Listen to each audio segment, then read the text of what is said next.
pakai software BIM ya,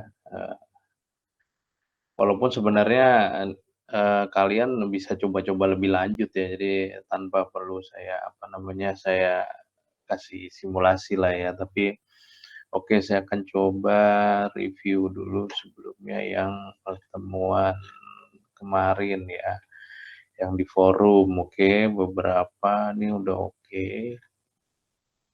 Ya, walaupun memang saya nggak spesifik ya, nggak spesifik ngasih informasi detailnya ya, jadi mungkin banyak yang, apa namanya, beda-beda gitu ya, tapi nggak masalah. Oke, kemudian yang ini nih, nah ini siapa nih, Janitra. Ya, saya nggak tahu nih, mungkin terkendala ya, jadi masih pakainya Revit. Jadi harapan saya pakai Tekla ya, pakai aja yang, eee, kalian pakai, apa namanya, yang trial juga nggak masalah lah. Terus kalau ini saya komennya yang lalu-lalu, ini punya siapa nih, Yesi. Yesi kalau bikin ini aja nih, warnanya dibeda-bedain ya.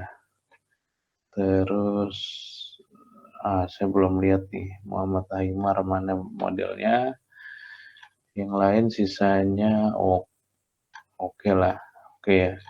Rata-rata sudah bisa lah ya, jadi kita melanjutkan lah. Sebenarnya yang kemarin kan kita buat permodelan yang, eee, dari pondasi, kolom, kemudian balok lah ya. Jadi mungkin, saya akan melanjutkan lah, kita masuk ke struktur yang lebih, tinggi, ada balok ya. Balok kayaknya kemarin udah ya kalau nggak salah ya. Balok udah, tapi akan saya coba buat lagi. Ini saya pakai model baru ya, jadi maksudnya ini saya sampel baru lah ya, jadi supaya kalian bisa bisa contohin gitu ya. Oke, yang BIM seperti kemarin, kita tinggal klik saja. Ah, ini bisa kita udah mulai, cuman memang saya lebih enaknya di sini saya ulang lagi, sebelumnya kalau BIM, berarti kita klik ininya ya, klik konkret BIM, habis itu kita beri nama ya, balok. Tuh misalnya B1 ukurannya, ini saya hanya menginginkan saja ya. Misalnya kita punya balok, di sini tingginya tingginya 400, ya 200 begitu ya. Nah, hanya sampel saja sebenarnya. Oke, mungkin kita buat yang lebih oke. Ini ingat kalau yang lalu kita punya, apa namanya, bisa pakai beberapa,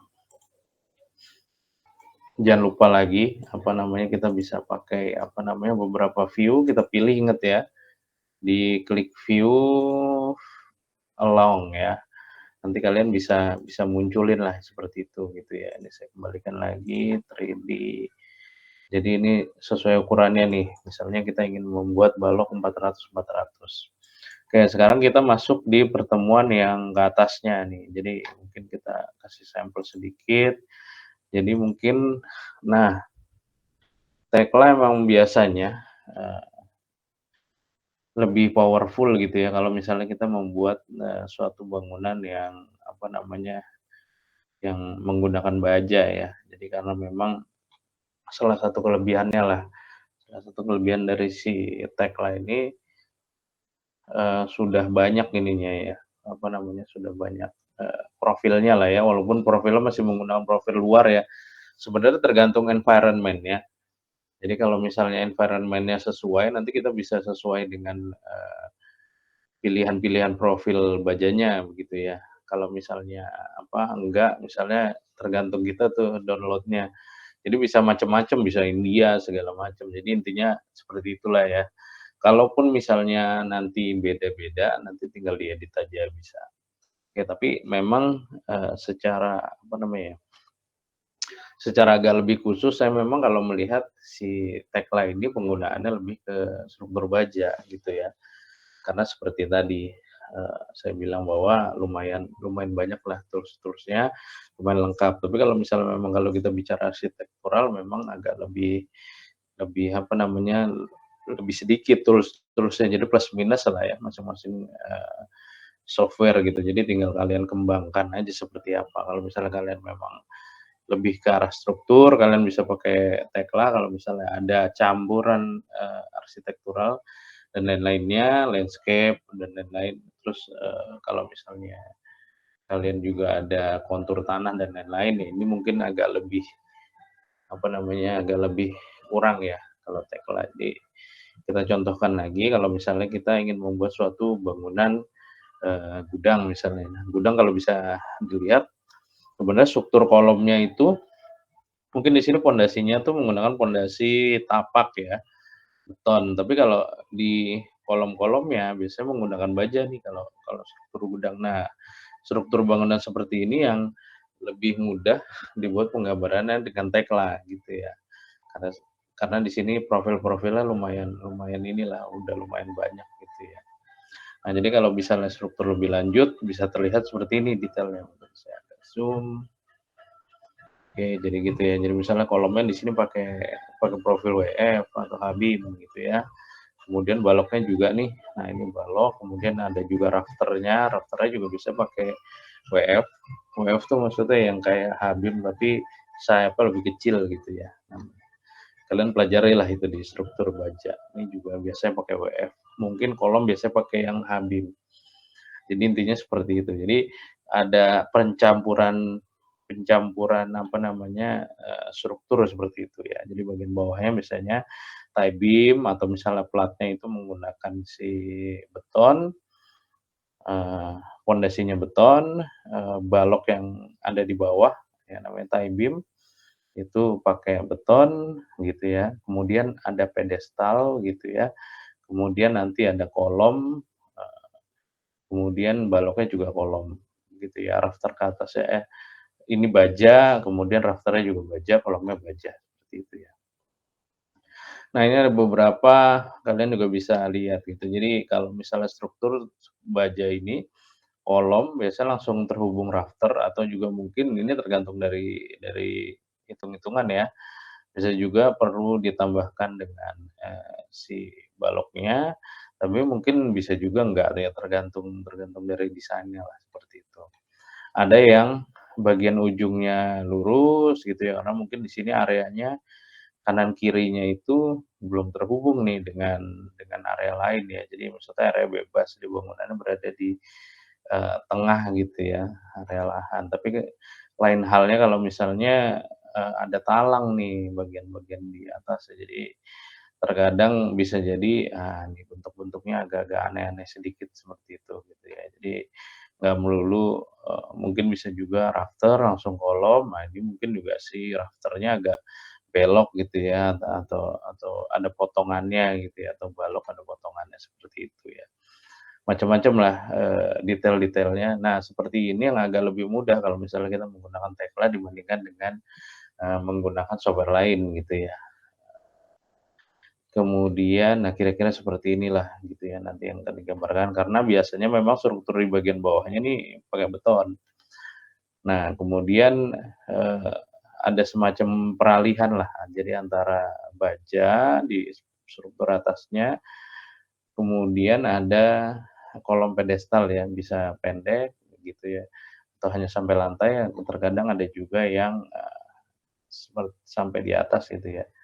Mungkin bisa jadi 1 meter seperti itu gitu ya. Jadi memang karena, eee, kelemahannya ya, baja memang strukturnya, secara secara momennya itu lebih lebih baik lah gitu ya. Kemudian seragam bentuknya gitu ya.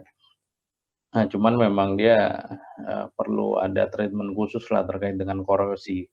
Nah, biasanya kalau untuk menghindari hal tersebut, biasanya kolomnya agak dinaikin nih yang dari pondasi sampai agak naik gitu ya, supaya supaya nggak ada rambatan lah, jadi minim rambatan dari air tanah yang di bawah gitu ya. Kalau sampai, ini ketemu di bawah ya mungkin sebenarnya aman kalau misalnya itu tidak ada rembesan air dari bawah. Nah, kalau rembesan air lama-lama korosi, apalagi biasanya kalau kita punya struktur kolom seperti ini, yang ini dipasang dulu ya, kemudian baru kasih zingalum gitu ya, dikasih lapisan dasar gitu ya, kemudian setelah itu baru dicat. Nah, biasanya di bagian bawahnya, nah itu yang ketemu air, bisa ketemu angkur dan lain-lain, nanti mungkin detailnya kita pelajari di pertemuan-pertemuan mendatang ya. Nah, jadi air bisa naik, jadi hati-hati. Jadi makanya kenapa tuh, desain pedestal biasanya agak lebih dinaikin ya. Jadi tujuan utamanya adalah menghindari si, eee, kolom baja ini bersentuhan langsung dengan si air tanah begitu ya, karena lama-lama bisa lembab gitu ya. Nah, seperti ini kalau ini kan udah naik ya, jadi platnya memang naik, jadi seluruh platnya ini tebal, jadi naik gitu. Kalau misalnya ini sampai di bagian bawah itu, sampai di area tanah biasa ini yang, cukup berbahaya. Oke, ada yang mau tanya dulu nggak?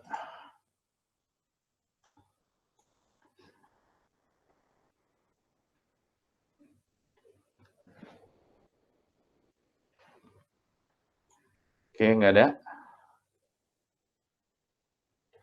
Nggak ada, saya lanjutkan nih. Saya nggak ada, berarti kita coba simulasi membuat kolom ya, seperti yang tadi. Oke, mungkin saya sampel, kita punya desain seperti ini misalkan ya. Ini katakanlah saya ingin membuat, oke ini kolom, kemudian, ini pondasinya ya, pondasi, kemudian ini ada pedestal, mungkin nanti desainnya ini hanya sampel saja gitu ya. Ini nanti akan kita coba naikkan ke posisi 1 meter, kemudian ini 6 meter, nah ini saya coba tinggikan gitu ya, ke posisi 8 meter, ininya ke 11,570. Oke, saya coba cek dulu, ini saya udah buat kebetulan, nanti kita cek. Oke, elevasinya sudah oke, mudah-mudahan mudah-mudahan kalian masih ingat nih. Kalau ada yang lupa silakan ditanya ya, jadi setting-setting, elevasinya dulu ya, elevasi ini menjadi penting nanti ketika kita membuat suatu balok gitu ya. Jadi nanti kita akan buat ini, ada loloknya, kemudian kita akan buat, bajanya seperti itu. Oke, oke sekarang kita posisinya akan simulasi membuat, kolom ya. Oke, ini kita naikkan dulu. Oke, ini kita langsung ke properties ya, ini coba kita naikkan levelnya di posisi 1000. Oke, satuannya masih dalam milimeter gitu ya, jadi, eee, 1 meter adalah 1000 gitu ya. Oke, ini kolom pedestalnya asumsinya. Kemudian kalau untuk kita membuat kolom sama juga, tapi sekarang materialnya kita ubah menjadi baja ya. Jadi kalau ini tadi kan milihnya konkrit, sekarang kita milihnya steel. Oke, steel, kita pilih. Oke, di sini kolom katakanlah, eee, kolom K1 ya, K1B maksudnya, B-nya baja. Kemudian di sini ada materialnya, ada profilnya, ini bentuk profilnya ini ada bentuk materialnya di sini ya. Nah, material itu sebenarnya mutu dari si bajanya ya. Jadi yang kalau, eee, tergantung dari kita nih sebenarnya yang agak sesuai dengan kita nih yang ini nih. Nah, itu 04, tapi ini hanya untuk simulasi saja ya, jadi ini nggak masalah. Terus ini profilnya. Nah, ini profilnya banyak sebenarnya ya, profilnya. Jadi ada macam-macam lah di sini kalian bisa bisa banyak, bisa ada L gitu ya. Nah, di sini ada bentuk profil I gitu ya, saya hanya simulasi saja, kita asumsikan ini karena Tergantung dari tabel bajannya, ya mungkin ini ada perbedaan nama ya, karena kita menggunakan profil dari luar. Oke, jadi, eee, tinggal kalian sesuaikan saja nih, apa yang, ukurannya yang digunakan gitu ya. Nah, ini ukuran ini sebenarnya keluar dari hitungan struktur ya, jadi pakainya yang mana gitu ya. Kemudian, baru kita pilih begitu ya. Ada beberapa lain yang posisinya lebih, tergantung dari ukurannya lah. Ini katakanlah saya mendekati, I tapi agak lebih ke ABIM ya, jadi 230, 240, jadi ukurannya agak sama. Kalau ini agak lebih ke